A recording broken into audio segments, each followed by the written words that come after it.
You can take her to Boston by yourself. I'm done pretending this is still a marriage. Evan said it so quietly that for half a second I thought I had misheard him over the boarding announcement.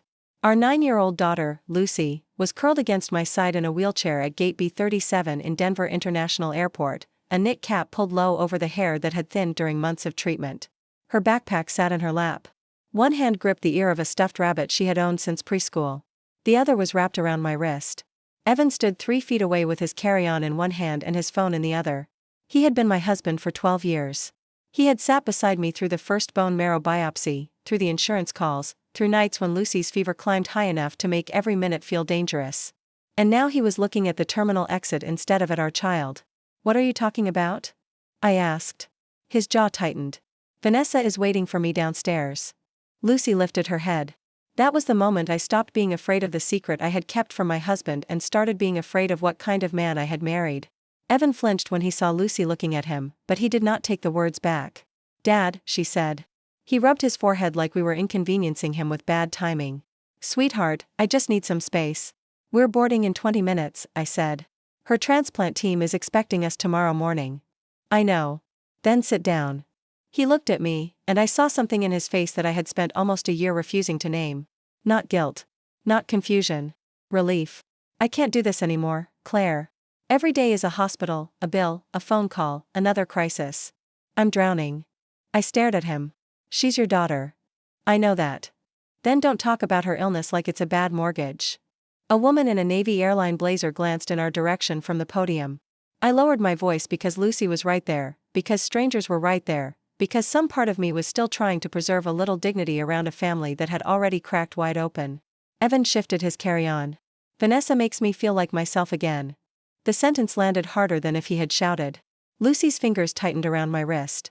"Is Vanessa coming to Boston?" she asked. Evan's face went white. I crouched beside Lucy. "No, honey." She looked from me to him. "Is Dad coming?"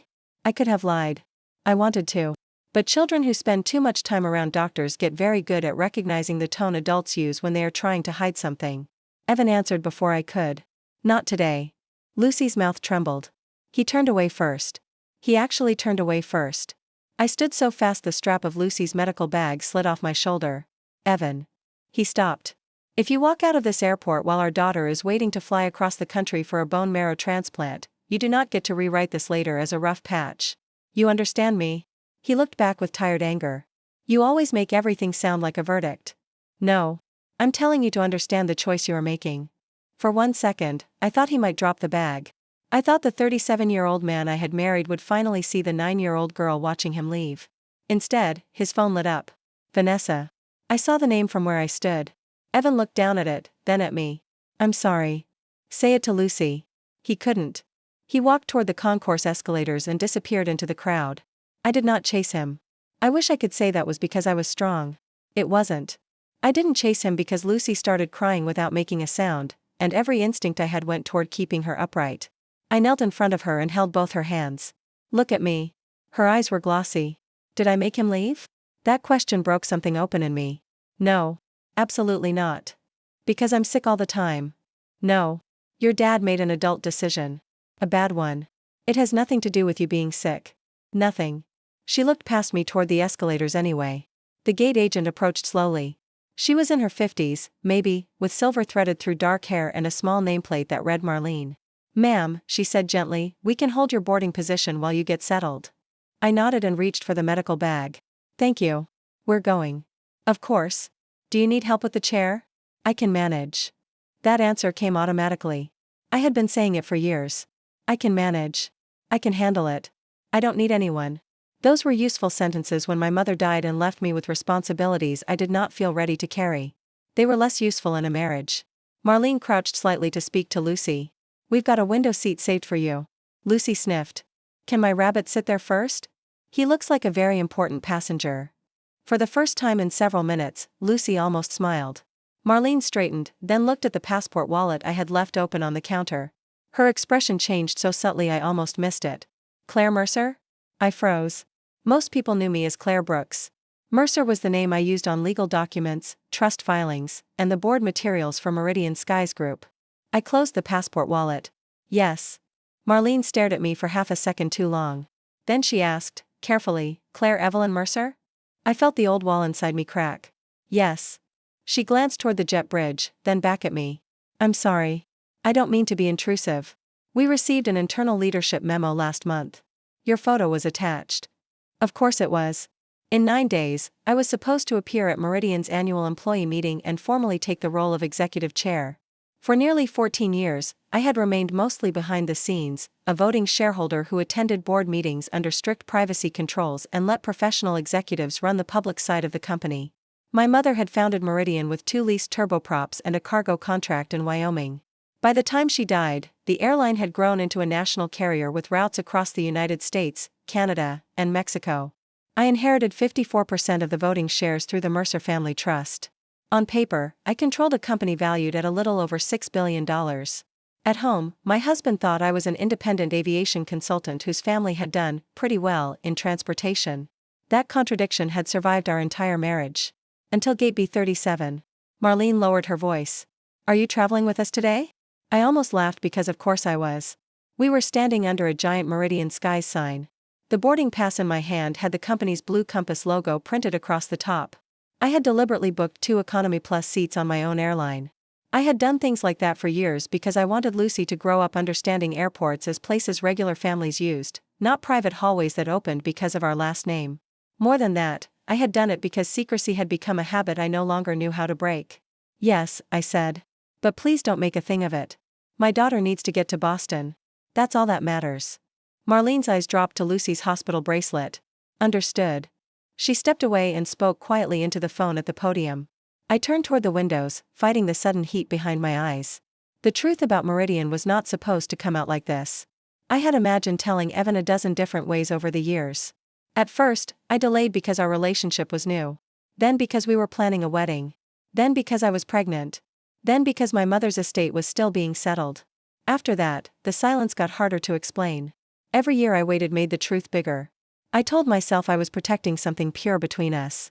That was only partly true. The rest was fear. My mother's public battles over Meridian had taught me what visible wealth could cost. Reporters once waited outside our home, and strangers knew the value of our trust before I understood it myself. When I met Evan at 27, I wanted one person to know me without the numbers. I described my work as transportation consulting, which was technically true, and his lack of curiosity felt like grace. We married quietly 3 years later. I kept promising myself I would tell him after the estate settled, after the wedding, after Lucy was born. Each delay turned fear into a larger lie. When she was 7, bruises began appearing on her legs without explanation. She started getting tired walking from the school parking lot to the car. A pediatrician ordered blood work. By evening, we were at Children's Hospital Colorado. Severe aplastic anemia. Her bone marrow had stopped producing enough healthy blood cells. The first treatments helped, then stopped helping. Donor searches, immunosuppressive therapy, transfusions, infections, setbacks. The medical language became the language of our household. Evan was good in the beginning. That mattered to me. I refused to rewrite our whole marriage just because of how it ended. He slept on vinyl hospital chairs. He learned to flush Lucy's central line. He brought me breakfast when I forgot to eat. He made Lucy ridiculous paper crowns out of cafeteria napkins and declared her queen of room 512. But by the 2nd year, he began disappearing in small ways. An extra hour at work. A phone turned face down. A business dinner that somehow ran until midnight. He worked for Falcon Ridge Logistics by then, managing procurement accounts for medical and aerospace clients. His new director had reorganized the department. Vanessa Hale joined the team as a senior account manager. I first saw her name on his phone 7 months before the airport.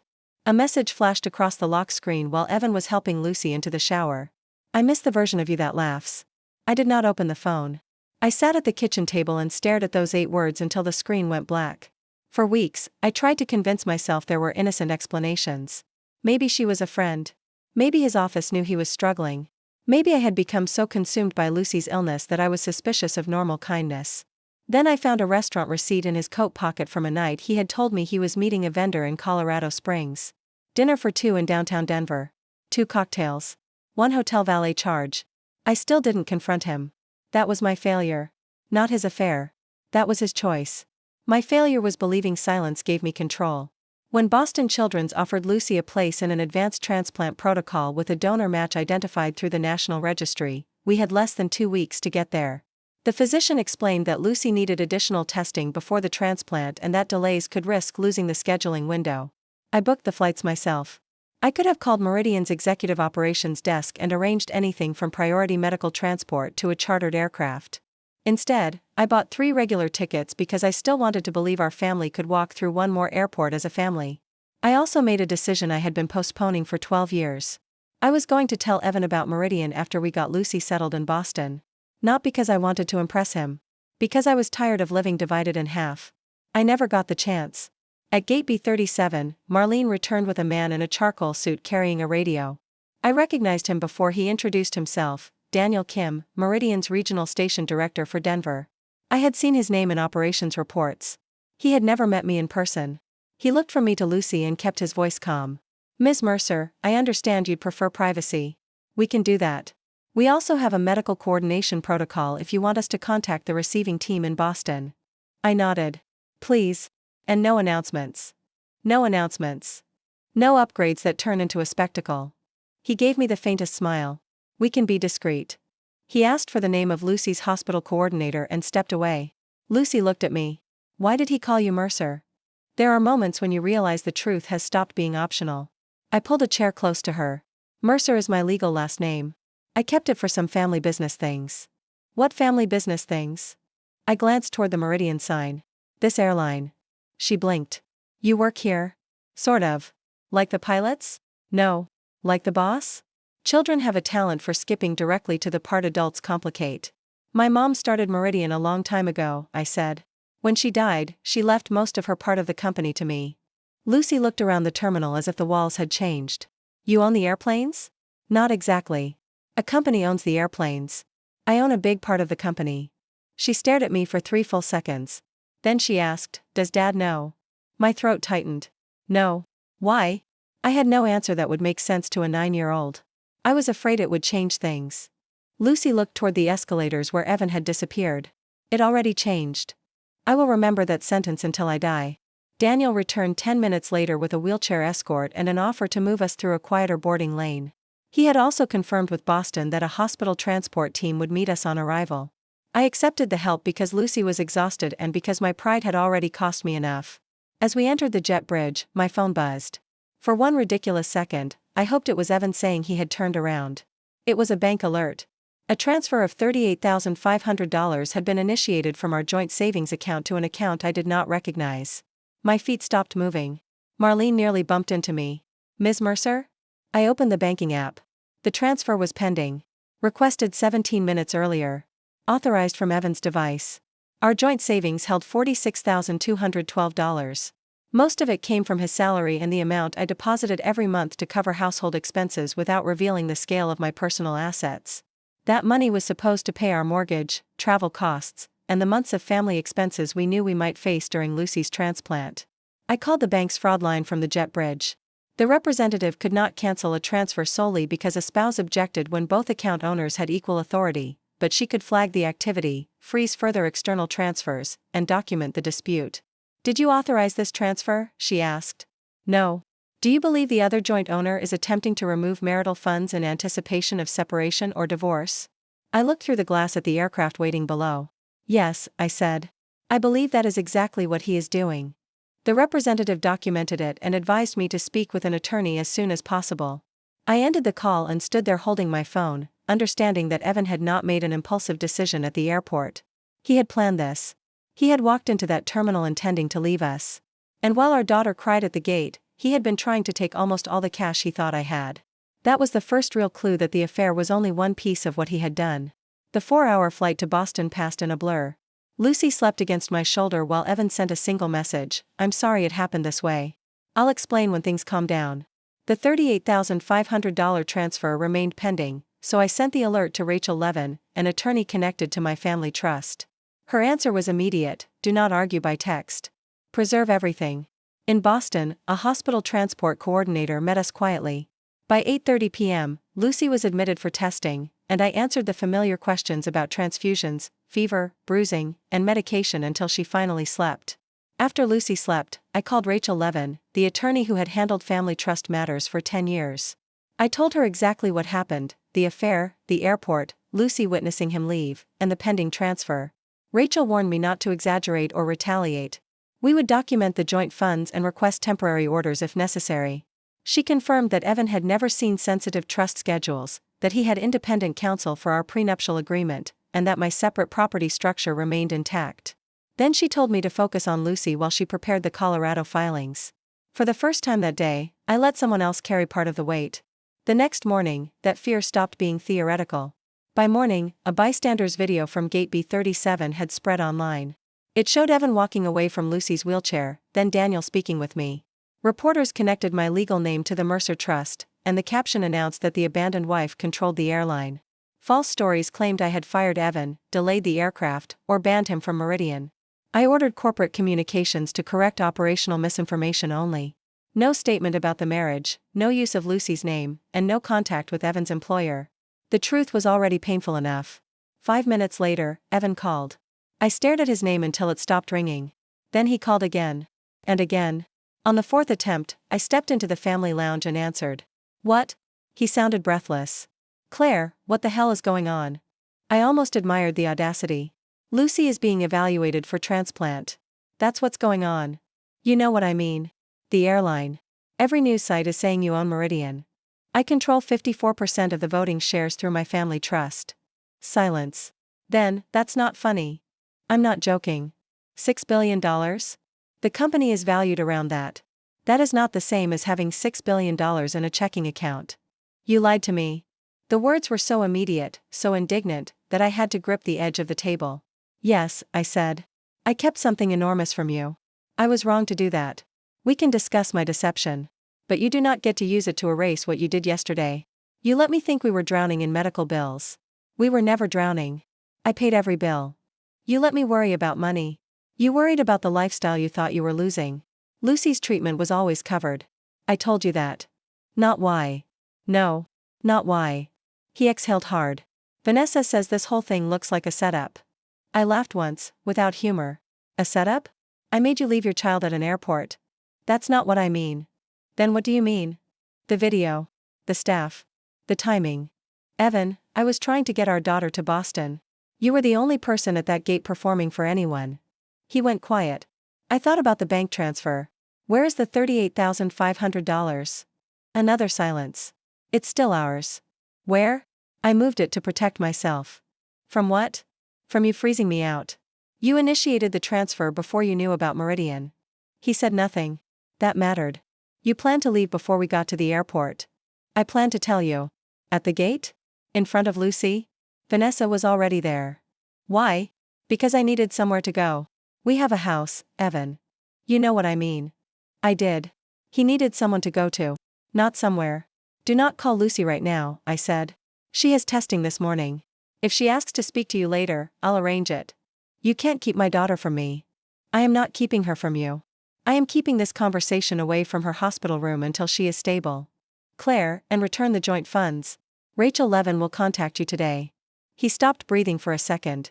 You already hired a lawyer? You already hired an exit plan. I hung up. Lucy's preliminary testing took 2 days. Her donor was a 27-year-old man in Oregon, and the team explained how conditioning would prepare her for his cells. Outside the hospital, strangers debated my hidden wealth and Evan's affair. Some criticism of my secrecy was fair. None of it made abandoning Lucy or draining money justified. My long deception and his choices were different truths, and I had to face my part without carrying his. On the 3rd afternoon, while Lucy slept after a procedure, Rachel called. The bank transfer cleared, she said. I closed my eyes. Okay. We'll address it. I also have something else. Evan retained counsel this morning. His attorney sent a letter alleging financial deception during the marriage and requesting complete disclosure of your trust assets. He can request whatever he wants. Correct. We'll respond appropriately. But there's a problem you should know about. I sat straighter. What problem? He opened a home equity line 6 weeks ago. For a moment, I thought I had heard her wrong. On our house? Yes. $120,000 line of credit. He drew $24,000. How? I never signed anything. That's what we're investigating. Both of you are on title. The lender's preliminary records show electronic consent from both owners. Cold moved through my chest. I did not consent.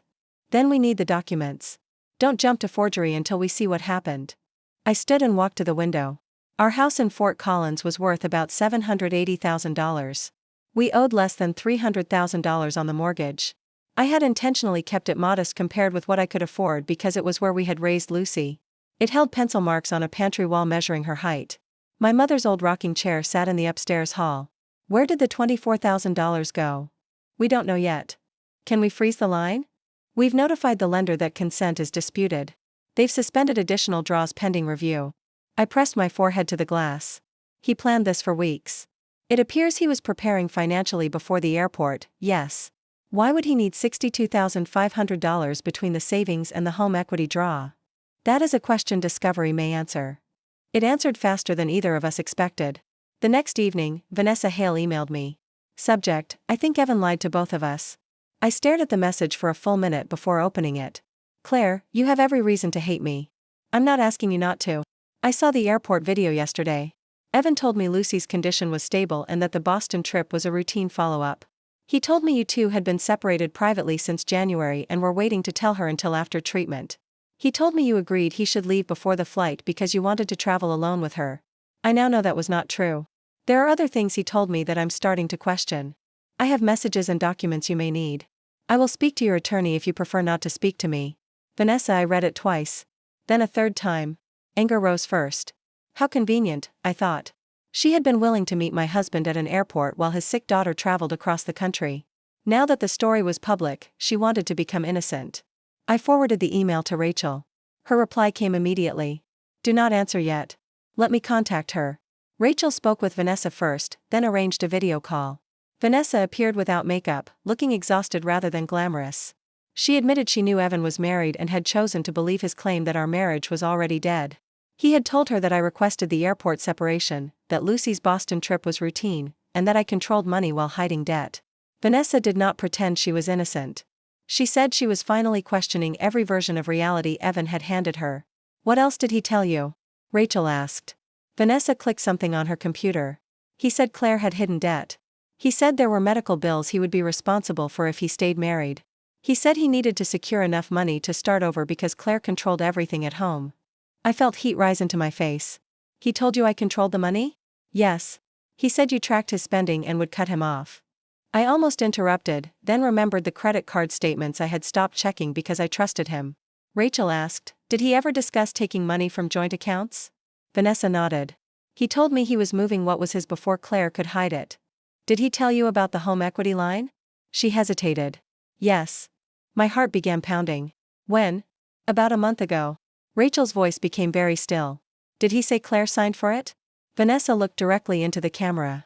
He said he handled the paperwork because Claire was too distracted by the hospital. I stopped breathing. What does that mean? I asked him.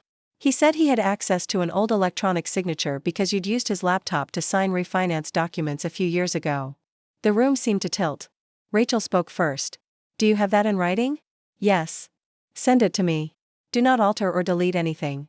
Vanessa nodded. I stared at her. Where did the $24,000 go? She closed her eyes briefly. A lease. What lease? An apartment in Cherry Creek. He put down several months in advance because his credit score had dropped.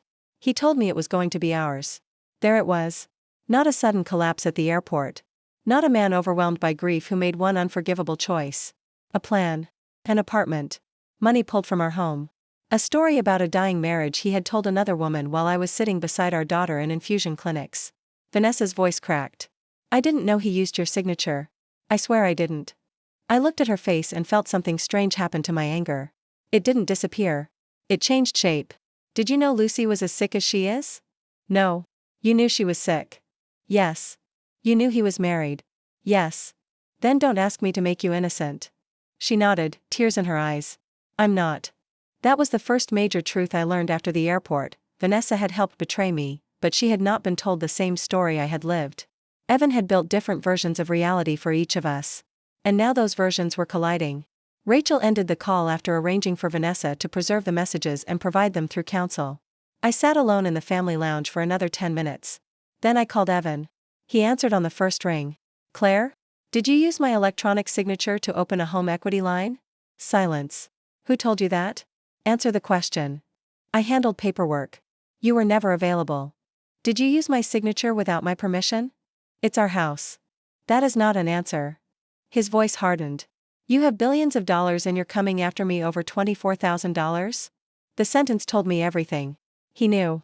He knew now about the money, and somehow he thought the size of my inheritance erased the nature of what he had done. This is not about whether I can afford $24,000. Then what is it about? Consent. He laughed bitterly. That's rich coming from someone who lied to her husband for 12 years. I closed my eyes. I lied about my wealth. You may spend the rest of your life being angry about that. You have every right to tell people it hurt you. But I never forged your name, emptied our daughter's treatment fund, or left her at a gate. I didn't empty a treatment fund. You took the money we had designated for the months we would be away. You didn't need it. You didn't know that. That stopped him. When you moved that money, I continued, you believed it was most of the accessible savings we had. You believed Lucy and I would need it in Boston. And you took it anyway. He said nothing. For the first time since the airport, I felt the balance shift. Not because I owned an airline. Because I finally stopped arguing with the version of him I wished existed and started listening to the choices the real man had made. My attorney will handle communication about finances, I said.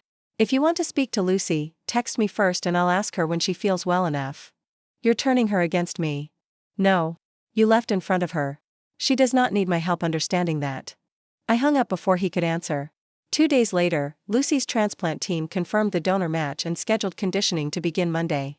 That should have been the only thing that mattered. Then Falcon Ridge Logistics called me. Not Meridian. Evan's employer. Falcon Ridge's outside counsel called next. The airport video had prompted an internal review of Evan's paid family medical leave and travel reimbursements.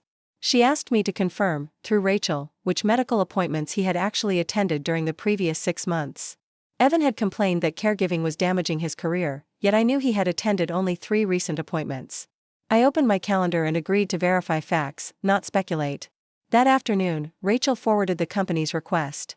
There were 14 dates. On 9 of them, Evan had not been with us. On 4, he had told me he was at work. 1 was the night of the Denver restaurant receipt. I sat on the edge of Lucy's hospital bathroom tub and stared at the list until the numbers blurred. The affair was not just something he had hidden around our daughter's illness. He had used our daughter's illness to hide the affair. He had told his employer he was caring for Lucy while telling me he was working. And somewhere between those 2 lies, he had created entire days in which nobody knew where he actually was. That discovery hurt in a place the money never could. Because I remembered thanking him for sacrificing work. I remembered apologizing for how much pressure Lucy's treatment had put on his career. I remembered telling friends, Evan is carrying so much too. He had let me defend him while he was using our child's diagnosis as cover. That night, Lucy asked me a question I had been dreading. Is Dad coming before the transplant? He sat beside him. I don't know. Did you ask him? He knows when it is. She picked at the edge of her blanket. Can I call him? Yes. I set up the call and handed her the phone. Evan answered with too much brightness. Hey, Bug. Lucy's face tightened at the nickname. Are you coming Monday? I could hear him breathe through the speaker. I'm trying to work some things out. What things? Adult things. Is Vanessa an adult thing? I closed my eyes. Evan said, Lucy, Mom said I didn't make you leave. You didn't. Then why did you? He took too long to answer. I was overwhelmed. Lucy stared at the phone. I'm overwhelmed too. There are sentences adults spend years avoiding that children can deliver in 4 words. Evan's voice broke. I know. I'm sorry. Are you coming? I don't know if I can get there by Monday. Lucy handed me the phone. I'm tired. I ended the call without speaking to him. She turned toward the window. Mom? Yeah? If he comes later, do I have to pretend I'm happy? I swallowed hard. No. You never have to pretend a feeling to make an adult comfortable. She nodded. After Lucy slept, I rewrote the speech for Meridian's annual employee meeting as a video address. I removed polished language about legacy and wrote instead about accountability, visibility, and the difference between privacy and hiding. For the first time, I typed my full name at the top without wanting to erase it, Claire Evelyn Mercer. The next morning, Rachel called before rounds. Her voice told me something had changed. The lender sent the electronic signature audit trail, she said. And the signature was applied from an IP address associated with your home network on a night you were admitted overnight with Lucy in Denver. I remembered the date immediately. Lucy had developed a fever after a transfusion. I slept in a recliner beside her bed until dawn. Evan had said he needed to stay home because he had an early meeting.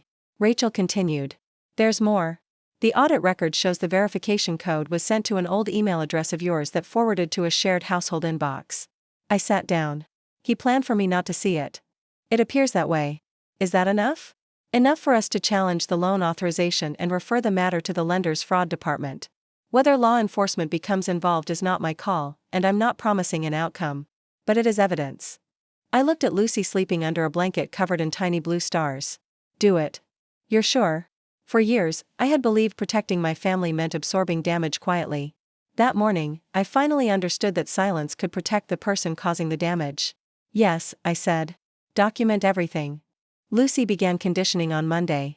The treatment weakened an immune system that had already failed her so the donor cells could take hold. Our world narrowed to temperature, blood counts, medication, strawberry lip balm, and whether she had enough strength to walk one lap around the unit. The internet could argue about my marriage without me. On Tuesday morning, Evan texted that he had booked a flight to Boston for Thursday. I showed Lucy. She read the message and handed my phone back. Okay. That was all she said. Thursday came. He did not. At 2:15 p.m., he texted again. Flight issue. I'll explain. I checked Meridian's operations system because I still had access through the board portal. His scheduled flight had departed Denver 6 minutes early. There had been no issue. I did not answer him. An hour later, Rachel called. Falcon Ridge placed him on administrative leave this morning, she said. I suspect that's the flight issue. Do we know why? Not officially. Their counsel said the company is investigating falsified leave records and expense submissions. They also asked whether they may provide documents directly to us in response to a subpoena if needed. I closed my eyes. He lied to Lucy again. I'm sorry. He could have just said he couldn't come. People who are trying to control how they look often create a second problem to hide the first one. That sentence stayed with me.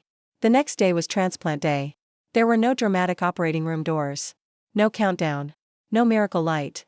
The donor cells arrived in a small bag and entered Lucy's body through her central line while a nurse checked her vitals and I held her hand. Lucy looked at the bag and whispered, "That's it." The nurse smiled. "That's a very important it." I laughed and cried at the same time. Evan called during the infusion. I silenced the phone. For once, his emergency did not outrank hers. That evening I joined Meridian's annual employee meeting by video from a small hospital conference room, wearing the only blazer I had packed with sneakers hidden beneath the table. More than 18,000 employees were watching. I refused to discuss Lucy or the marriage. Instead, I admitted that inherited influence had allowed me to remain invisible and avoid the accountability employees deserved from someone whose votes affected their jobs. I promised to become present without pretending ownership made me the smartest person in the room. Then I spoke about safety investment, frontline staffing, and an employee hardship fund already approved by the board. When the meeting ended, I felt no triumph.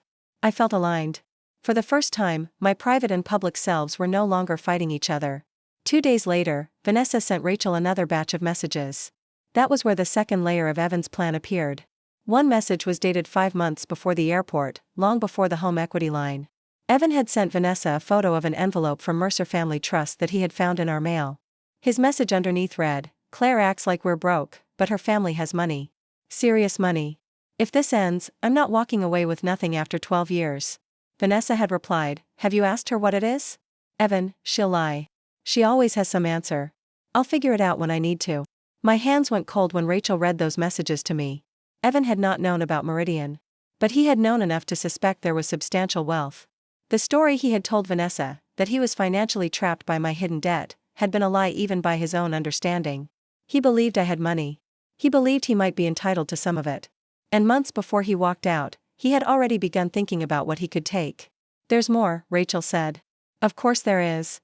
Vanessa says he asked her brother, who works in commercial lending, general questions about whether equity could be pulled from a jointly titled house without both spouses appearing in person. She says her brother told him both owners would normally need to authorize it. I stared at the floor. So he knew. He appears to have known authorization was required. That mattered legally. Emotionally, something else mattered more. Evan had been building his exit while I was still trying to save our marriage. Not because he was helpless. Because he wanted options. The man who accused me of turning every conflict into a verdict had been quietly preparing his own case against me for months. I told Rachel to preserve every message and let the lender investigate. I also made it clear that Meridian would not contact Vanessa's employer. I was learning that power becomes most dangerous when anger makes using it feel righteous. A week after transplant, Lucy developed a fever. Everything else disappeared. Doctors drew cultures. Antibiotics started. Nurses moved with the controlled speed that tells you they are concerned even when nobody is panicking. I sat beside Lucy through the night counting the seconds between monitor alarms. At 3 a.m., she woke and said, "Mom, are you scared?" I could have told her no. Instead I said, "Yes." She looked relieved. "Me too." I held her hand. "We can be scared at the same time." The fever came down by morning. Cultures stayed negative. Her doctors were cautiously pleased. At noon, Evan arrived at the hospital. He had not warned me.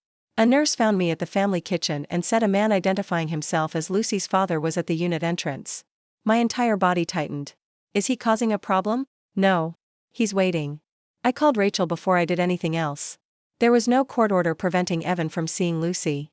He was still her legal parent.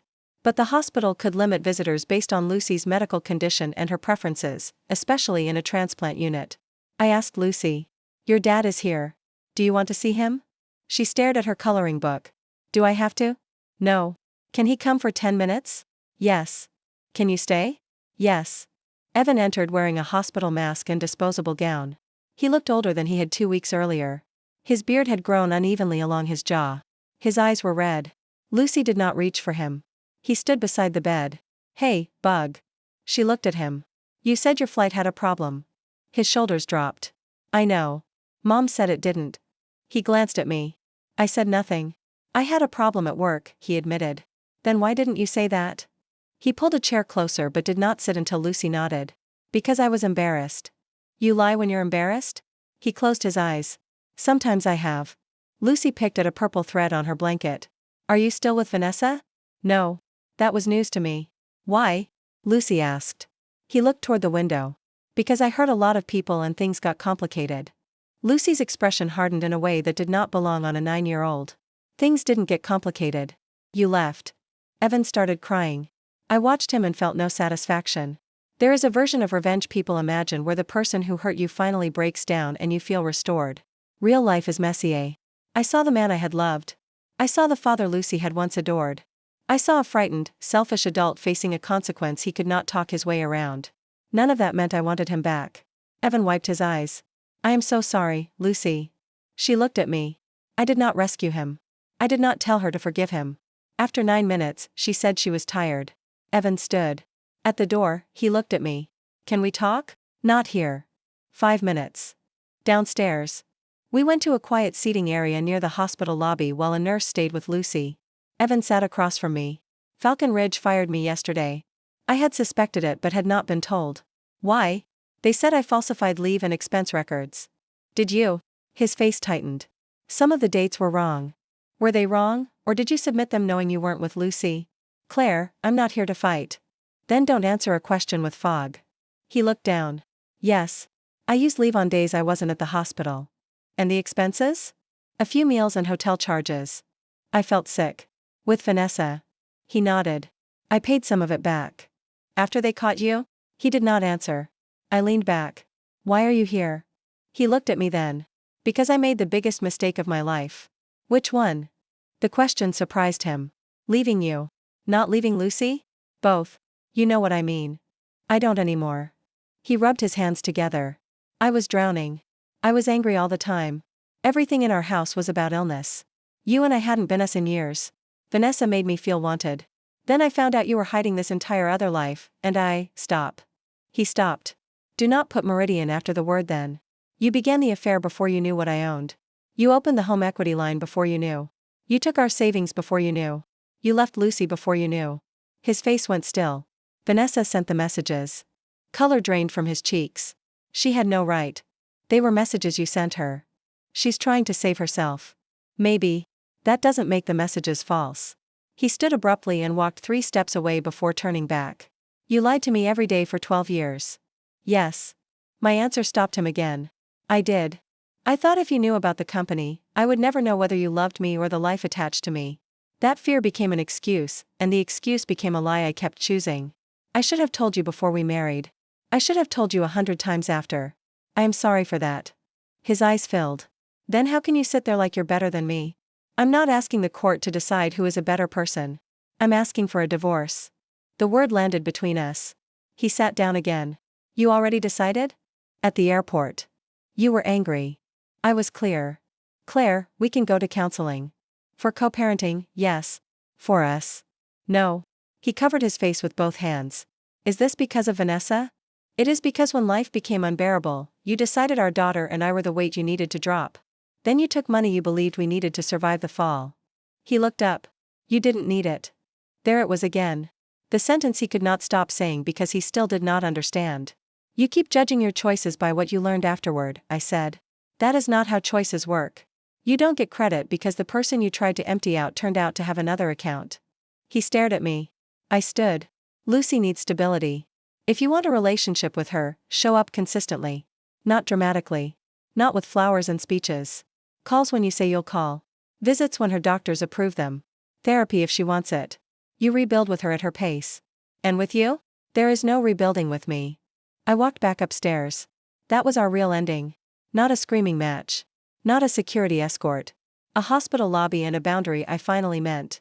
Over the next 3 months, Lucy's new marrow began doing what her old marrow could not. Her counts rose slowly. There were setbacks, mouth sores, exhaustion, a second fever, days when she hated every person who told her she was brave. But the numbers kept moving in the right direction. Once Lucy left inpatient care, we rented a small apartment near the hospital with a balcony overlooking a dog park. Evan called every Tuesday and Saturday. At first she ignored him, later she answered for 5 minutes, then 10. At her therapist's suggestion, he sent ordinary letters instead of expensive gifts. The slow repetition taught him that repair with a child is built through consistency, not speeches. It never made our marriage reparable. The divorce moved through documents rather than a dramatic courtroom victory. The lender concluded that my authorization could not be validated, rescinded the credit line, and pursued repayment through a civil settlement. The $38,500 transfer was accounted for in temporary orders and charged against Evan's share where appropriate. Our prenuptial agreement held, leaving Meridian and the Mercer Trust as separate property. Lucy's medical needs shaped a gradual parenting plan of calls, therapy-guided visits, and later expanded time. Falcon Ridge did not rehire Evan. He found a smaller logistics job at lower pay without any interference from me. I wanted consequences based on his choices, not revenge delivered through my company. Vanessa resigned from Falcon Ridge after cooperating with its review and admitting her part in the misreported expenses. Her final email did not ask for forgiveness, it admitted that she had helped Evan lie even before she understood how much he had lied to her. I thanked her for telling the truth when silence would have been easier. I was not ready to forgive her, but I no longer needed to organize my life around whether I ever would. 6 months after the transplant, Lucy's doctors allowed us to celebrate cautiously. Her blood counts were strong. Her donor cells had engrafted. She still needed monitoring, medication, and more patience than any child should have to learn, but she was back in school part-time. On her first morning, I drove her myself. She wore a blue knit cap even though her hair had started growing back because she said it made her look mysterious. At the curb, she looked at the school entrance, then at me. Are you coming in? Do you want me to? She considered it. No. But wait until I get inside. Deal. She opened the door, then paused. Mom? Yeah? You should tell people things sooner. I laughed. That is fair. Not everything. Also fair. She grinned and closed the door. I watched her walk toward the building with a backpack that looked too large for her shoulders. She did not look back until she reached the entrance. Then she raised one hand. I raised mine. That afternoon, I drove to Meridian headquarters for a board meeting and entered through the main employee doors. People recognized me. A baggage manager stopped to tell me his wife had survived a transplant and asked me to tell Lucy that strangers were rooting for her. In the boardroom, my mother's photograph hung above the table beside Meridian's first cargo plane. I finally understood that protecting her legacy did not mean hiding behind it. It meant showing up, owning my decisions, and refusing to carry guilt that belonged to someone else. Evan and I finalized the divorce 11 months after the airport. Outside the courthouse, he asked if we could talk for a minute. He looked steadier than he had in Boston. Not happy. Not destroyed. Just changed. Lucy wants me at her science night next week, he said. I know. Are you okay with that? It's her night. If she wants both of us there, we'll both be there. He nodded. Then he looked down at the courthouse steps. I used to think the worst part of that airport was finding out afterward who you were. I waited. It wasn't. The worst part was that Lucy knew exactly who I was in that moment before I did. I felt the old pain move through me, softer now. Then make sure she gets to know who you become next. He looked at me. Do you ever think we could have made it if you'd told me? For months, I had asked myself the same question. I could have chosen the comforting answer. I could have blamed the entire collapse on my secret or entirely on his betrayal. Neither was true. Maybe we would have broken differently, I said. But money didn't make you leave that gate. You didn't know about it yet. He nodded once. There was nothing left to argue about. We walked in opposite directions. A year after Lucy's transplant, she and I flew from Denver to Boston for a follow-up appointment. This time, I did not book under a privacy note. I did not ask for special treatment either. We went through security, bought overpriced pretzels, and sat at a Meridian gate like everyone else. Lucy was taller. Her hair had grown into a soft brown bob. The stuffed rabbit was in her backpack instead of her arms. Marlene happened to be working the flight. She recognized us immediately. "Look at you," she said to Lucy. Lucy smiled. "I have hair now." "Excellent hair." Marlene looked at me. "You doing okay?" I looked through the windows at the aircraft waiting on the ramp. The last time I had stood at a Meridian gate with Lucy, I thought my life was collapsing because someone had walked away. I know better now. A life can break open without breaking apart. Sometimes what falls away is the structure you were exhausting yourself to hold up. Sometimes the person who leaves reveals the strength you were hiding from yourself. And sometimes the most important thing you inherit is not a company, a name, or money. It is the courage to stop making yourself smaller so someone else will feel comfortable staying. Lucy slipped her hand into mine when boarding was called. "Ready?" she asked. I looked at her healthy face, at the gate ahead of us, and at the same blue compass logo that had once felt like a secret too heavy to carry. "Yeah," I said. "This time, I am."